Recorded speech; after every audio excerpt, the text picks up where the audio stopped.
Hello, everyone, and welcome back to Strategy Gaming Dojo, where we find, learn, and play one more turn of the great strategy games. Now, today we are going to be continuing with our Let's Play of Gary Grigsby's War in the Pacific Admirals Edition. This is episode number 6, and we are still in the Allied setup phase. And today we're going to be looking at America's very nice and polite uncle in the attic. That is Canada. Now, Canada, of course, made an incredible contribution to the Allied war effort. That contribution was more heavily weighted towards Europe for whatever reason. The Canadians, of course, had their own beach in D-Day and helped push the Allied cause all the way to the German homeland. In contrast, they did not have as much of a footprint in the Pacific War. If there are any Canadians watching, maybe in the comments you can talk about that a little bit.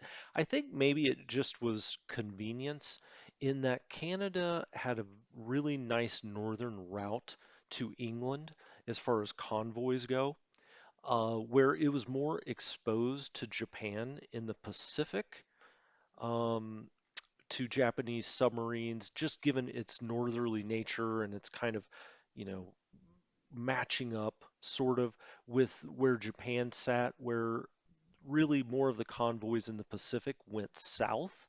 It could also be just because the old British Commonwealth, the British Empire, already had Australia, New Zealand, America, India, Burma, all of these places contributing to the Pacific War effort, and it just made more sense to have the Canadians focus more on the European conflict. I don't know. I have never really read much about it. When I was setting this up, I just was kind of thinking about how the Canadian imprint isn't as big here in the Pacific Theater. But with that said, the Canadians still do have, several pieces that we're going to put into play. Their main contribution is supply and fuel coming out of Vancouver, of which there is a ton. Now, as we look further at Canada, you'll see that they have an off-map base called Canada. And this, of course, is one of those abstractions.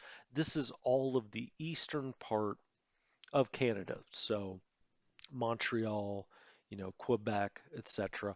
That is all kind of aggregated into this place we call Canada. And this has already got 100,000 supply and 87,000 fuel, and will always be very high on those two categories. And we'll send that down the Transcontinental Railway all the way down here to Vancouver. Now, as you can see, there are really only two places it can go in Canada. It's either going to Vancouver or it's going to Prince Rupert. Prince Rupert is not very big to start the game. We will be building that up to try to get more stuff out of there. But really, the main focus is Vancouver.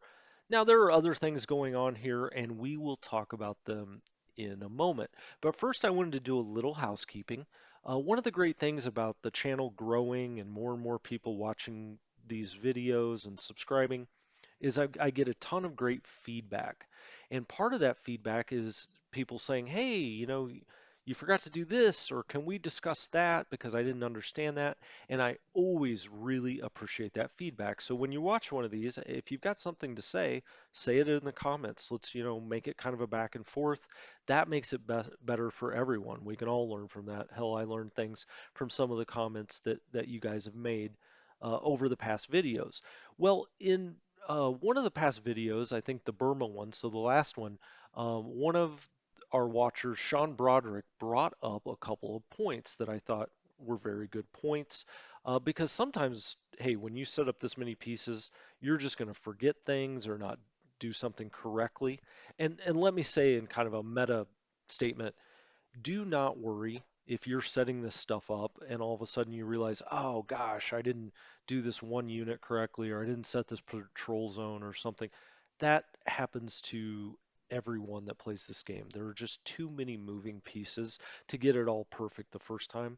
Now, that doesn't agree with my OCD, and maybe it doesn't agree with yours, but that's just reality. There are a lot of people that play this game that maybe only set up, you know, Malay, Borneo, and that's it on the first turn, and they just let it go.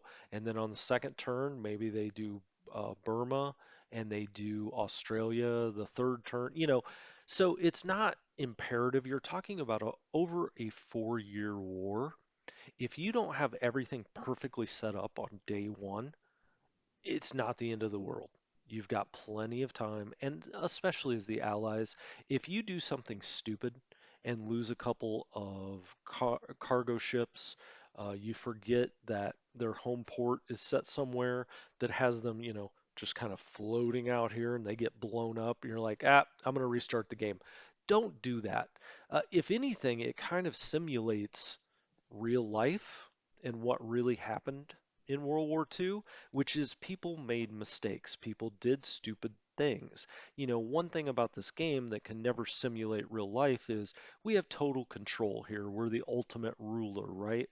Well, you had some dummies sitting over in Washington, D.C. that had no idea what was actually happening over here except for maps and getting some reports, and said, hey, why don't we send somebody up to Hong Kong or something, not realizing they were going to get blown out of the water because the Japanese had so many bombers. People just make mistakes and made mistakes in World War II in the Pacific theater.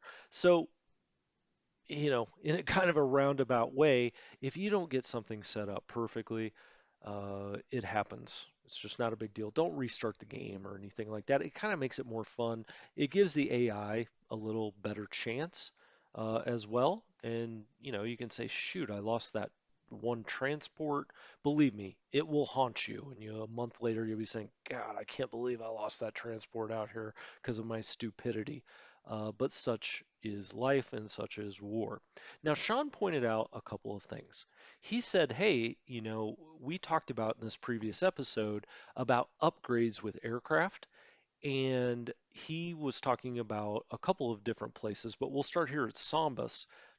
And he said, hey, and see, I've already turned this off to upgrade, but it was on. So upgrade, DO 24K 1, you know, upgrade to that. And we've talked about how we maybe don't want to upgrade certain aircraft in certain locations. Now, there are basically two different distinct groups of aircraft we do not want to upgrade. One is the aircraft that are way out of the theater of operation. That sole purpose is to train pilots. So we have a lot of those air groups at San Francisco, LA eventually, Marchfield, which is right behind LA. We have a lot of training aircraft there that all they do, maybe there's some ASW flown out of there, but really what they're there to do is to train your fighter pilots and some bomber pilots. So there's no reason to upgrade those aircraft. And we'll go into that when we set up the continental US more in depth. We'll talk about it then. But over here, where we are in Borneo, and then the second group we'll talk about are what I call kind of the lost cause aircraft. These are air groups that are in a precarious position from the start. So let's look here at Sambas. We've got these two patrol aircraft, their float patrol. Excuse me. And these guys are flying patrol here out over the South China Sea and here out of the South China Sea. When I say that that is dangerous places to be flying, that would be an understatement. These guys are not getting enough combat pay for where they're flying because the Japanese have a ton of aircraft here. They have a ton of aircraft down in here. That will probably knock these guys out fairly early. It is just not a place you would want to be flying during the start of the Pacific campaign in World War II. Very dangerous flying. So there would be absolutely no reason to upgrade these aircraft. because these aircraft probably aren't going to exist very shortly, and we won't be flying these missions for very long. As the Japanese come in, they take Kuching, and they take Sambas. They will do that. There's nothing we can do to stop them. We're basically putting these aircraft up to see what do they have coming across to take on Singapore, to land at Kota Baru. We want to know that. So we've got them up. There's no reason to upgrade these aircraft. So, we should turn this off, right? Of course, let's have it off. I will say there's nowhere for this to upgrade to. This is the end of the line. The DO24K1, that's it. Now, there are 11 of them in the pool, which is fine. That's different. That's replacements, and we've got no replacements on. So, okay. But as far as upgrades go, it's the same aircraft. And you'll see that with other air groups. That is, it'll show you quote unquote an upgrade, but it's truly no upgrade. It's really a replacement, if anything. But this is the last of the line for this kind of aircraft, as far as we're talking about the Dutch, right? So the DO24K1. But we will turn these to do not upgrade because I just don't remember. I mean, maybe at some point the Dutch crank something else out that's better than this aircraft, but I doubt it. I don't think that they were, over in the Netherlands, they had some scientists together cooking up a new kind of float patrol plane. If anything, in reality, it would have probably been an American or a British model at some point that Dutch pilots would have been flying, but I don't even think that that's kind of out of our scope of play. But anyway, let's turn this to do not upgrade. Now, another place Sean pointed out, and this one I think he is spot on, is here at Monado. And at Monado, we transferred this squadron over here. It's a squadron of 139 WH-3s. Okay, great, Dutch aircraft. And we have these upgrading to B-25C Mitchells. So this kind of goes back to what I was talking about before, a Dutch squadron upgrading to an American aircraft because it's the next one in the line. And let's see, uh, right, yeah. So it's the only one. And that this would happen in March of 42. The game would start trying to push this squadron into the B-25C Mitchell. It probably doesn't make sense for a lot of different reasons. One being we will not control Monado in March of 42. That's not the end all be all, right? Because this air squadron, we can always transfer back to Surabaya, as we learned it's pronounced. And so, just because we're not going to hold this air base doesn't mean anything. That air group can go somewhere else. This air group, again, is what I would call a lost cause air group. They are going to get smoked out here by the Japanese once the Japanese take over the Philippines, which will be long before March of 42. Um, and so they're going to be getting blown out of the sky. Even when we eventually transfer them back here to Surabaya or to Koepang, one of these like fallback positions, they're still going to be in big, big trouble. There's really no reason to be pulling your B-25 Mitchells into that quote unquote lost cause.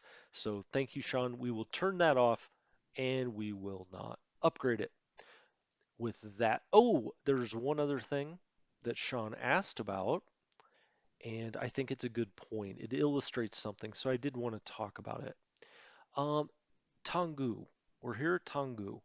Now, what's interesting is you see the green, the American green, you see the British brown, and then we have this yellow force, which is a Chinese force, a China Air Task Force. And this China Air Task Force, we're strap moving them by railroad down to Rangoon. Why are we doing that? Well, they provide 30 aviation support.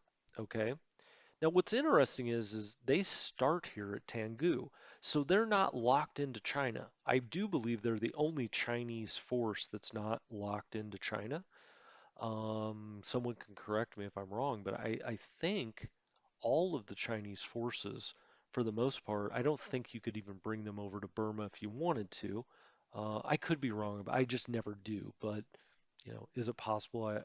Maybe. I don't think so, though. But the point being, getting back to the point at hand, is we do have this aviation support group, AVG Ground Echelon, they call it. It's an engineering unit to, help with aviation. Um, they do start in Burma, and we're railing them down to Rangoon immediately. Why are we doing that? Well, we are going to have a lot of aircraft, fighters specifically, here at Rangoon to protect all of the cargo shipping. And we also have troop transports coming this way, um, coming into Rangoon. So any place where you have a lot of cargo, a lot of transports coming into, that's in the line of fire, and that starts, Rangoon right from the start. Is that way? We've got things coming into it, or down here at Singapore, things coming out of it or trying to get out of it. You're going to want to have the vast majority of your fighter aircraft there to protect it. Now remember, fighters, what do we use them for? We either escort bombers to go blow up our enemy stuff, or we run cap over our important ports to protect our stuff. Um, those are the two reasons these fighters are helpful. That's what they do. So we're either escorting to go blow something up or protecting our own stuff. Well, early in the game, as the allied player, it's 98% protecting your own stuff. And one of those main places to protect is Rangoon. Now, the problem is Rangoon has 20 aviation support, which is piss poor at the top of the game. It's 20. You already need 39, and we're going to be bringing more aircraft there. So it's not a great situation. Now, I know one of the things that is talked about, we'll talk about these Buffalo fighters sometime. I do not transfer them out. I believe Cole does and puts them up here. He basically does a one-for-one swap. He brings the Flying Tiger force down here to Rangoon and brings the Buffaloes up there. Be that as it may, that's just a philosophical difference. And I think once we start playing the game, I'll talk about that a little bit more. Um, be that as it may, we have no aviation support here. We need to get as much of it here as we can. Really, the only thing we've got is the 221 Group RAF, a British force that gives us, 12 aviation support. So we probably get some from this base force. Yeah, 8. So that's it. That's 221 RAF and the base force add up to our 20. But we've got this fantastic Chinese force that's just kind of randomly in Burma, and we're going to wheel it down to Rangoon, um, and provide another 30. That'll take us up to 50. Perfect. Great. Now, Sean had asked, and this is something we didn't talk about when I was in Burma, not physically in Burma, but talking about Burma.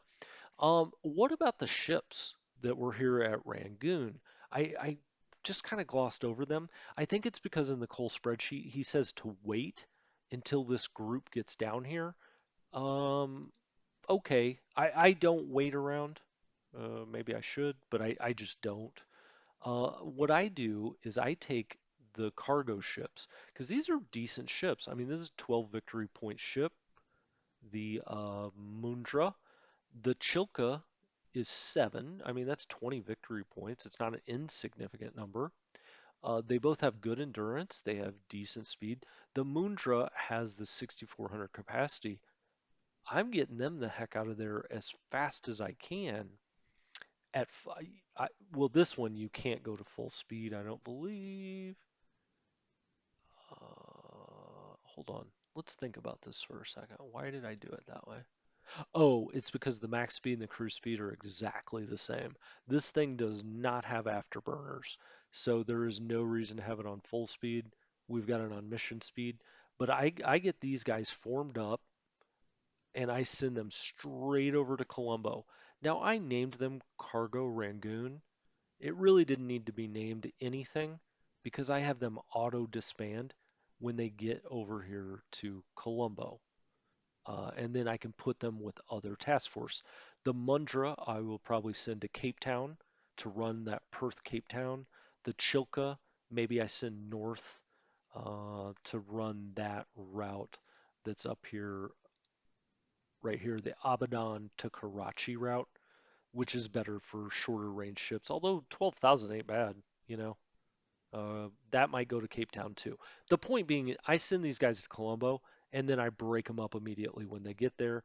You still need to set their home port to Colombo because even when they break apart, I mean, you want that to be their home port initially. So they sit there until you remember that you need to put them with other task forces. So that's those two ships. The Indira is a nice ship. It's got a 14 speed, which is pretty good for cargo. I send this straight up to Calcutta. Sorry, this thing moves slow when you've got a card up. It's going to go straight up to Calcutta. I've got it at full speed. Auto disband this task force when it gets there. The third one, I put these four, these are kind of crappy ships, right? I mean, they're 2 victory value. They have 4,000 endurance, 10 speed, 17 fit, they're not good ships. Be that as it may, we need to get them out of here because these are the perfect ships to sail back into Rangoon. So we're going to send them to Calcutta. We're going to fill them up with whatever we need, or most of all, probably cargo. I mean supplies, excuse me, because fuel doesn't make a ton of sense with them because once you cut this in half, it ends up not being a whole lot. I mean, it would only be 3,500. So anytime you have a smaller capacity like this, always try to put supplies on them because once you start cutting 7,000 in half, or if it was only two of these, all of a sudden 3,500 in half, you end up with not much for the risk that they're taking. But for 7,000 supplies, it's definitely worth getting them up here to Calcutta. I think I have them at full speed. Does it even matter? Let's look at these guys. No, it doesn't. They're 10 and 10.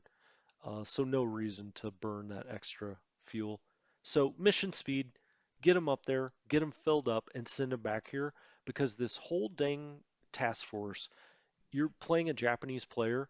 He comes in and he's like, yes, I've destroyed these 4 cargo ships. That's fantastic. It's 8 total victory points.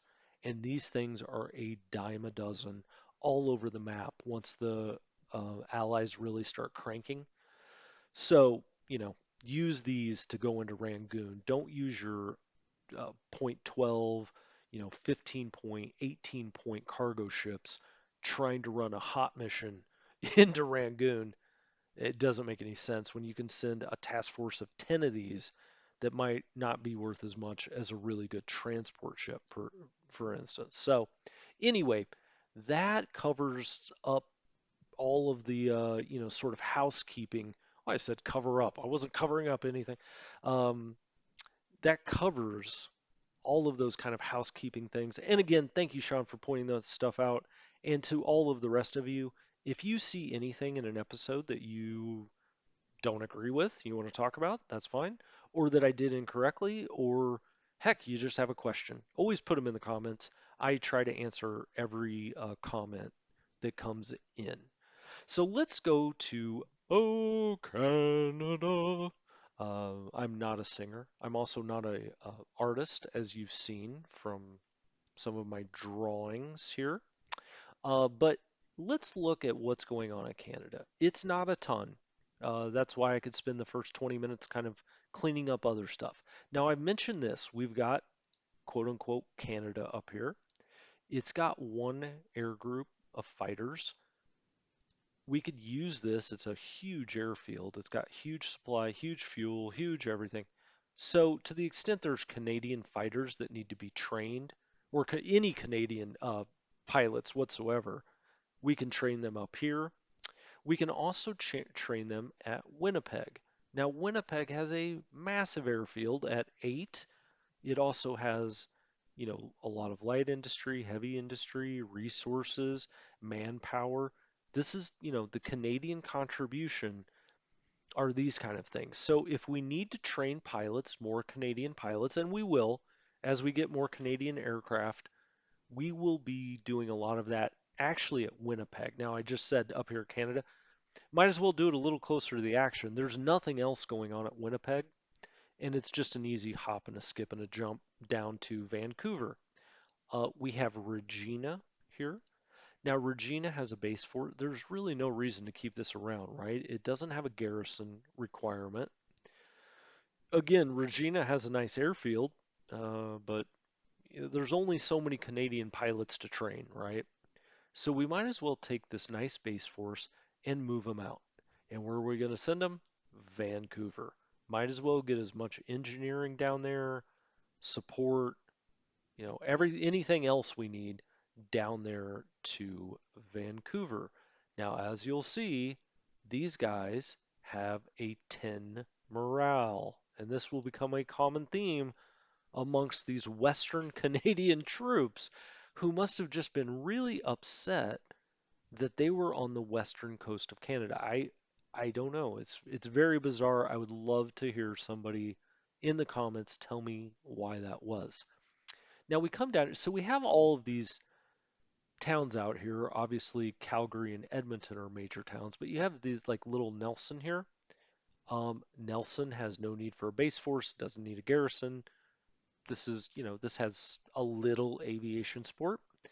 We are going to strategic move this to Prince George. Why are we doing that? Well, Prince George is kind of on this major area. If there's any chance whatsoever the Japanese get over here in this area, they're going to probably come to Prince Rupert and try to. What a story that would be, right? The Japanese do a land invasion at Prince Rupert, Canada. Alert the papers. But anyway, we're moving these things. So this was Nelson, right? We talked about Nelson. Okay. Now, there are actually several interesting things. Oh, we talked about this. I'm sorry. Yeah, that's Regina. It's going down to Vancouver. There are several interesting things as we get down here that concern pilots and aircraft. And we're going to get to that in 1 second because I did find it kind of interesting in the setup. I'd kind of forgotten how why you did it or whatever. I had to think about it for a minute. Now we have another base force. So this is mainly what we're doing, right? From the interior of the country.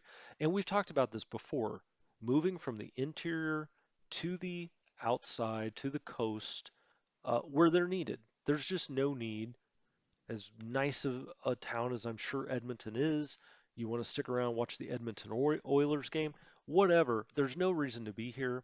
So we're going to move them to Prince Rupert, our kind of second most important town after Vancouver. They're the two at the end of the railways. They're the two that are going to have the big ports to ship things out. It kind of includes, I kind of include Victoria with Vancouver.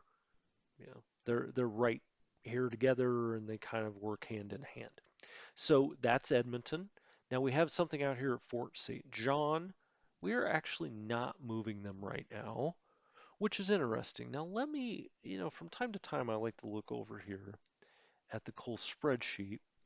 And he wants to keep this unit here. It's got 25 aviation support. So question whether we should have this on the move.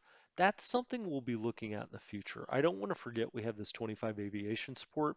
I do know that, we are going to be building up the airfield.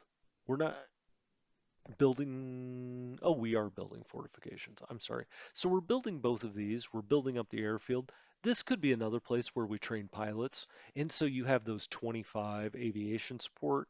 As the game goes on, if we need this base force, we should keep that in mind because that's a pretty nice base force that could actually do some good out on the coast. So we'll see about that.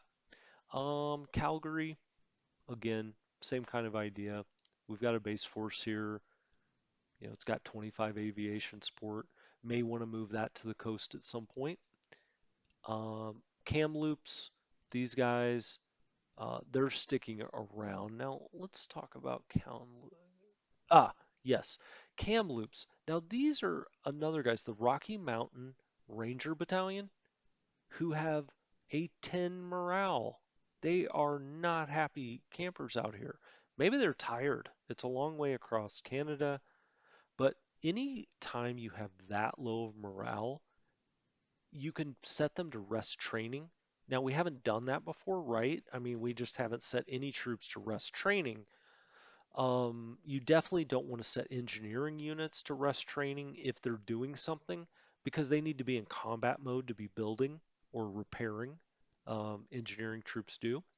But these guys, we're going to put on rest training to try to build up this morale because that's not good. It's just, again, I know I'm harping on it a little bit. I find it fascinating though. Now we have a base force over here at Terrace, which is a potential base.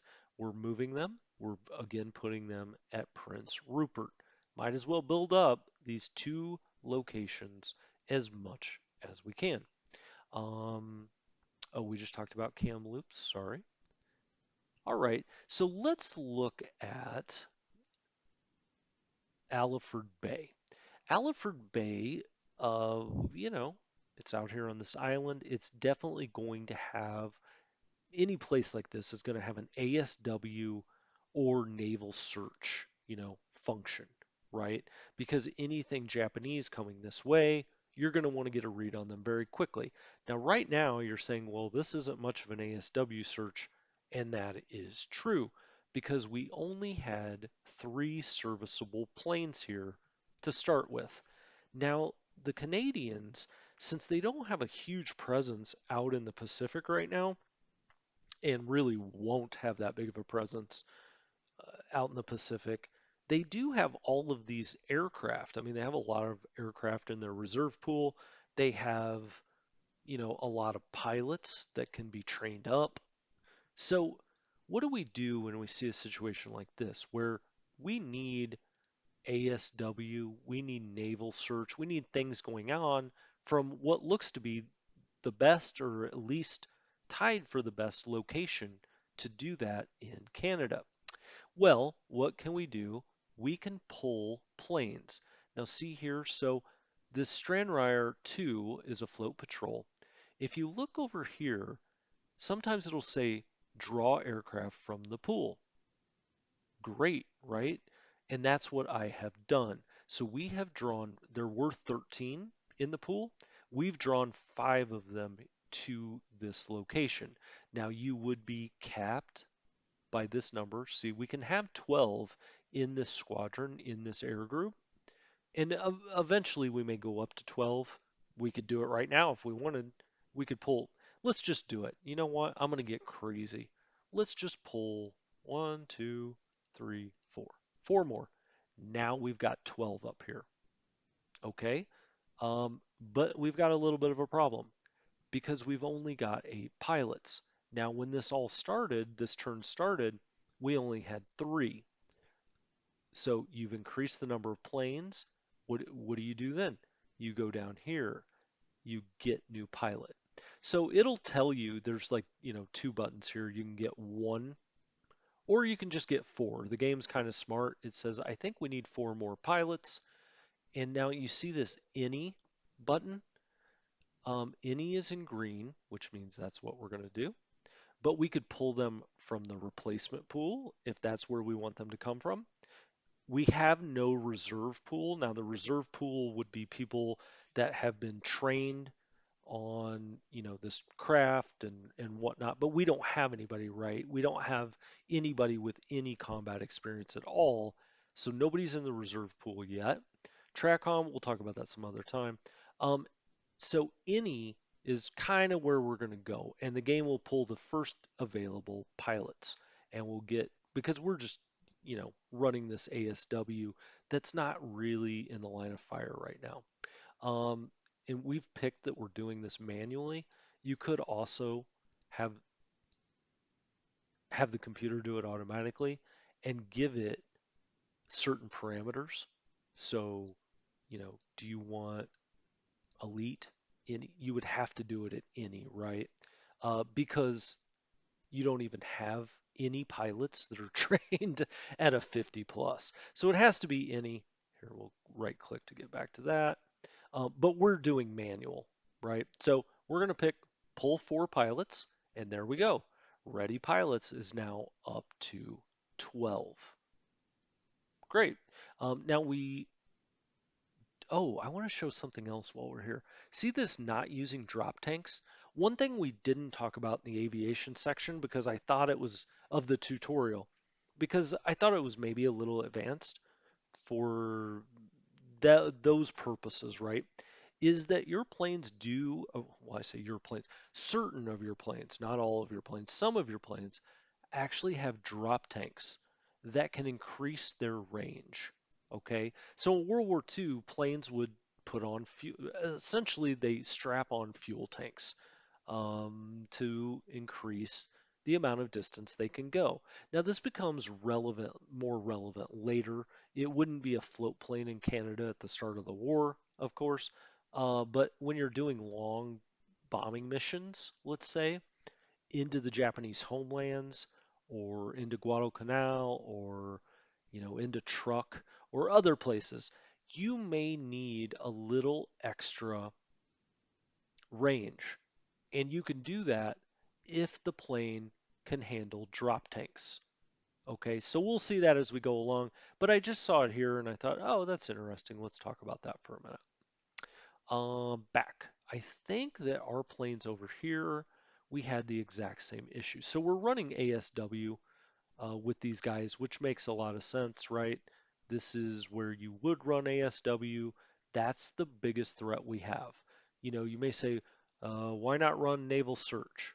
Well, there's absolutely no reason to run naval search out here because no Japanese task force is coming here.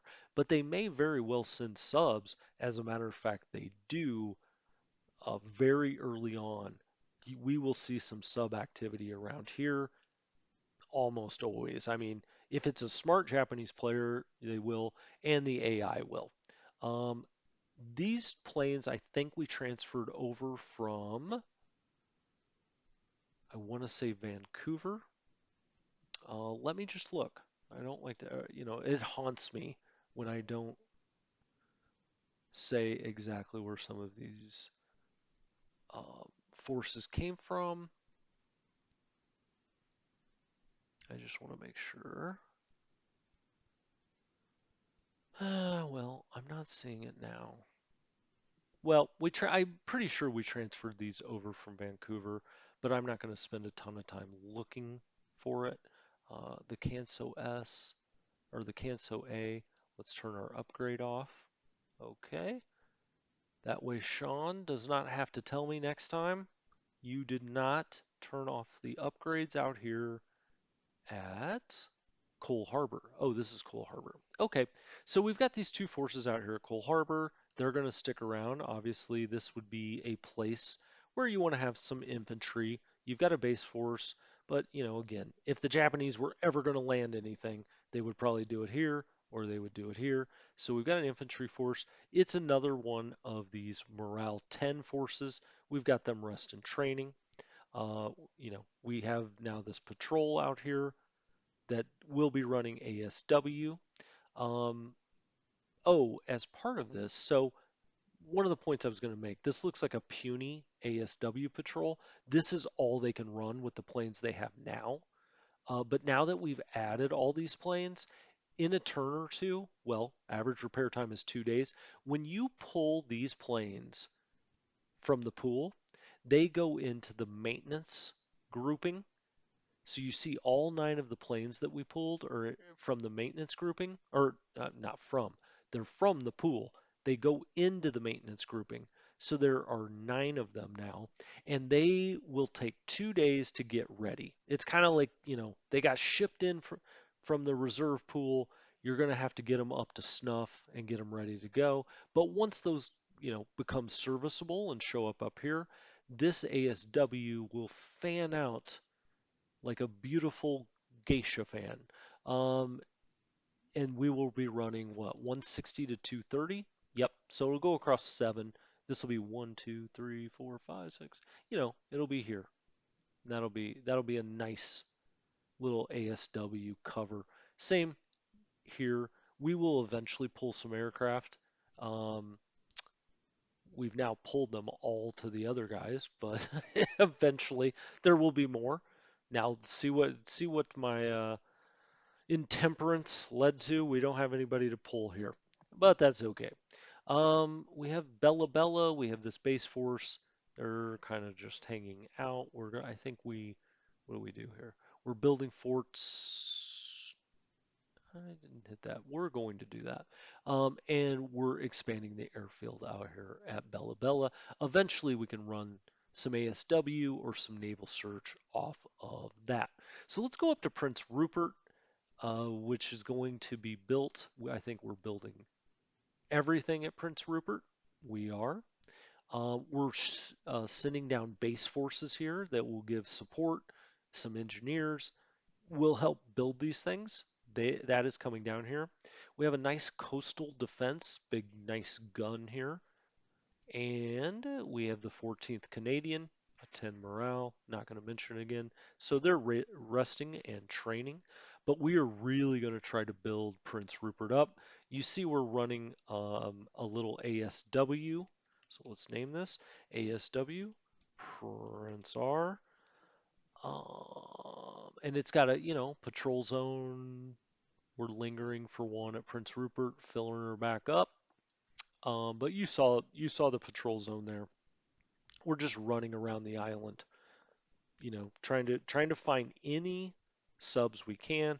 We've got this set at a max reactive 1 because it has a terrible endurance. And finally, let's head over to Vancouver. Well, I say finally, we're going to do Vancouver and Victoria together. At Vancouver, we now only have one patrol group because we transferred the other out. We also, to this patrol group, um, let's turn off our upgrades. We also pulled off that same pool for the Stanryer, 2. We pulled 6 planes. Is that true? Did we play? We pulled 5, I thought. Yeah, I think there was one that was already damaged. Yep, yep. Okay, so we pulled 5 new aircraft here, and then we already had one that was being maintained. So that means 6. So we pulled 5 aircraft, and we pulled 5 new pilots. And now we've got 12 and 12. So we pulled those. They are in training. We are training these pilots right now, just trying to get some Canadian pilots trained in ASW. We just don't have any, so we're going to try to build that up. Oh, we have one interesting point here. So we have the Canada Command is here at Vancouver. Okay, lots of support. We have the coastal defense, the fortress here with the big guns in case somebody sails up into our harbor. But finally, we have the Western Air Command, air headquarters here. Now, one thing that you'll see that we haven't talked about over here is torpedo ordnance. Now, when the developers that developed this game started thinking about torpedoes, they had this kind of delicate uh, question to deal with, which is how do you make torpedoes realistic in this game? You can have them so plentiful because they really weren't that plentiful in the Pacific War. Torpedoes are expensive, they're hard to ship, they're hard to store, they are just not great armaments to be moving around.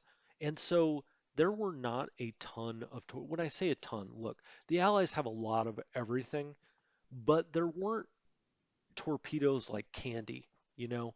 I think that sometimes when you think about, a Pacific War movie or whatever, you always think of those dive bombers coming in and dropping a torpedo in the water that you see skims along the surface or something. Torpedoes were actually a little more rare than you would suspect.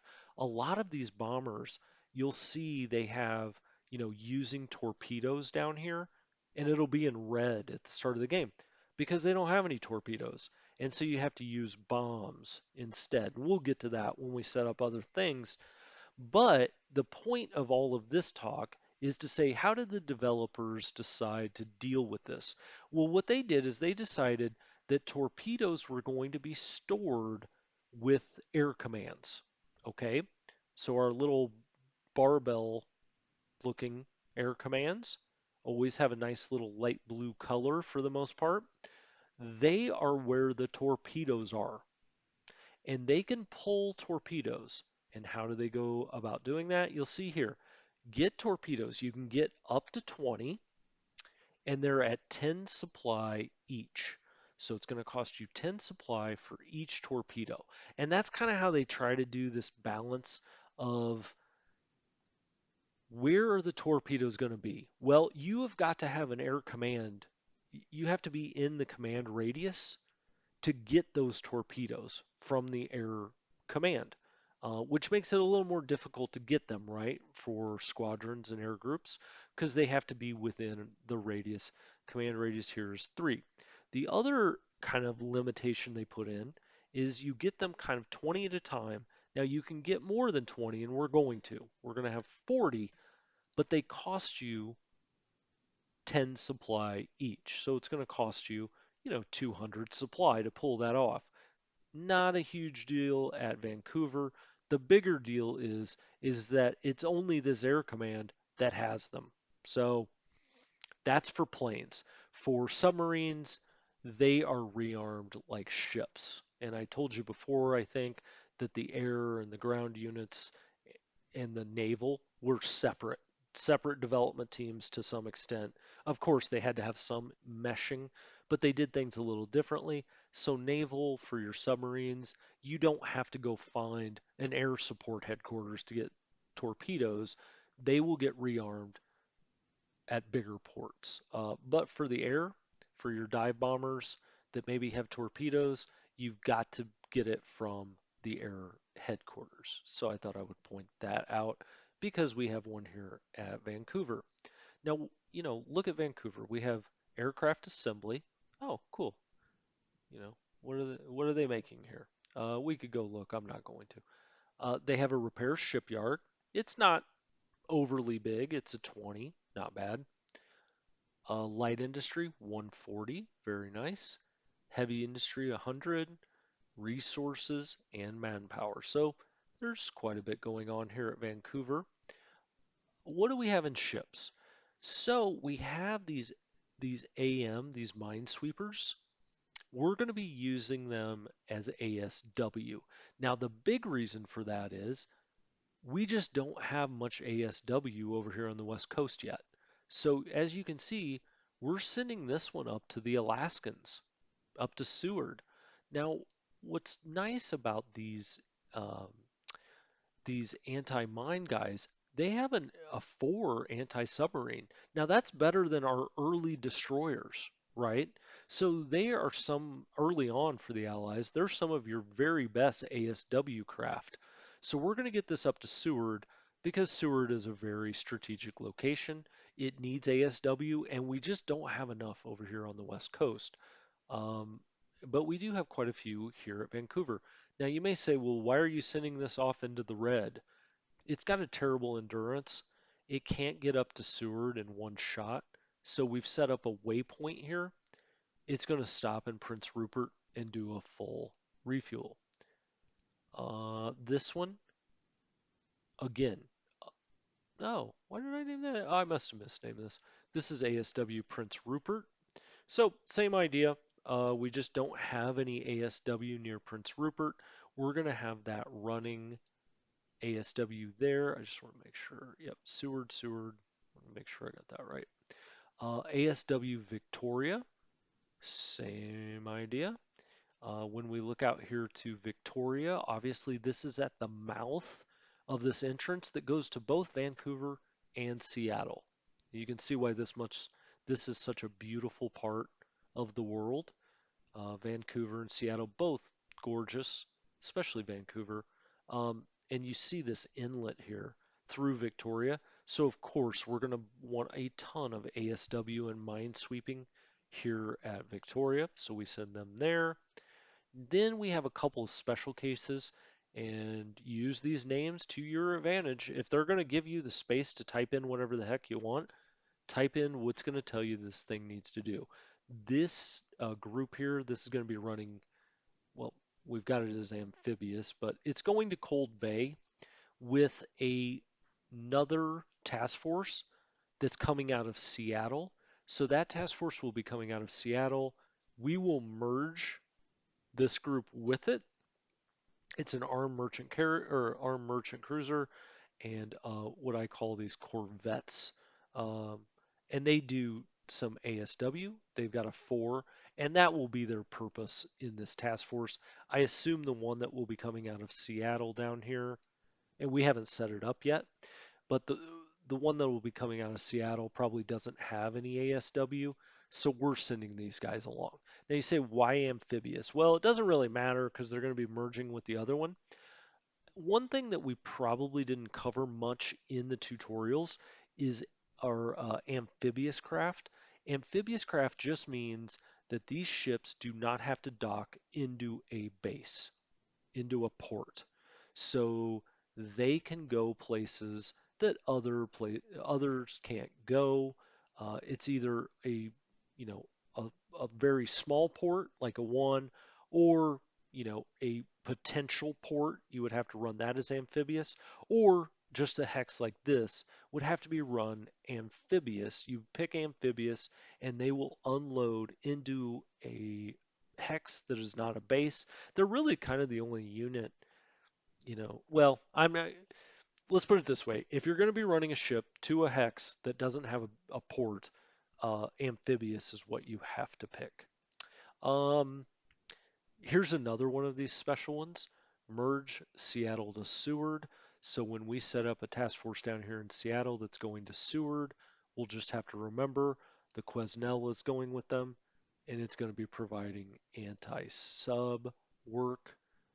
We've even got this labeled as an ASW combat. And then finally, this one again is going to Victoria, and it's a transport. Oh, that's right. We're auto disbanding. That's why I didn't name it. This is just going to come, what, two hexes, go to Victoria and disband. And I'm trying to, I paused for a second because I was trying to think what we send those with. But that'll come in the future and we'll deal with it then. We'll look at Victoria and say, hey, we have these two nice ships here, and we'll deal with it then. So finally, for this episode, we're going to look at Victoria. Victoria has this squadron out here of float patrol. They will be running ASW as soon as they get out of the maintenance garage. We got 5 of them back there. Um, we have another one of these special. Merge San Francisco to Prince Rupert. It's ASW. It's another one of these Corvettes, which I really like. They have decent endurance, good speed, and they have a 4 ASW, which again is pretty good early in the game. Those are, nice ships to have. So we're going to merge them with the task force that's running San Francisco to Prince Rupert. Um, Oh, I didn't look at this. So we had the patrol that I just talked about. Those guys were in the maintenance. These level bombers, these Bolingbroke 4s, they are going to be doing training for ASW patrol. 100 train, max range 0, altitude 5,000 for the ASW. That's kind of normal. We'll turn them off of upgrade. Make sure that, yep, that's turned, no replacements, no upgrade. Okay, perfect. And then in Victoria, we do have a couple of units here with poor morale, rest and training, because of that 10 morale, both of these infantry units, and we have a coastal defense. And really, that is Canada. What's going to mostly be happening out of Canada is fuel and supply is going to be flowing down this major railway to either Prince Rupert or to Vancouver. And we are going to take all of that and mainly, for the most part, supply Pearl Harbor with it. Um, a lot of fuel that will be going out to Pearl Harbor, which kind of frees us up to use the southern down here south of the in the US to go to Australia, right? Because this will be stocking up Pearl Harbor and we'll get some big tanker runs going back and forth from Vancouver and just keep loading up Pearl Harbor with fuel. So I think that's going to do it for Canada. We covered, some of the leftover laundry list of items of places where maybe I hadn't explained something or I didn't do something correctly, God forbid. Um, and we went over those things. We've now, set up Canada. That's great. We set up Canada and Alaska. Over here, we really just have the continental U.S. plus some of our off-map bases, which those are always kind of fun to look at and interesting. We will be doing continental U.S. here pretty quickly, but I think next is Celebes right here. I think we'll be setting that up. And I haven't looked beyond that, but I think maybe it's Celebes and then Continental US. We may wrap that all up into one and make kind of a little bit longer episode. We'll see how it goes. But as always, I have enjoyed talking this through with you, kind of thinking about why we're doing certain things that we're doing. It's been a blast.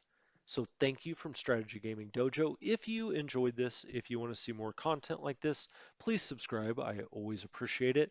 I'm also on Twitter at Strategy Gaming Dojo if you want to get a tweet whenever a new episode goes up, or heck, sometimes I just tweet about other things to do with turn-based, primarily turn-based, although I do play Paradox games as well. And John Tiller, I'm now doing a series on. If you want to see any of that, subscribe, look on my Twitter. I am going to start doing Twitch, I think, in the new year for 2021. We'll see. I don't know if you guys want to see my mug, but if you do, heck, maybe we'll do some of this on Twitch.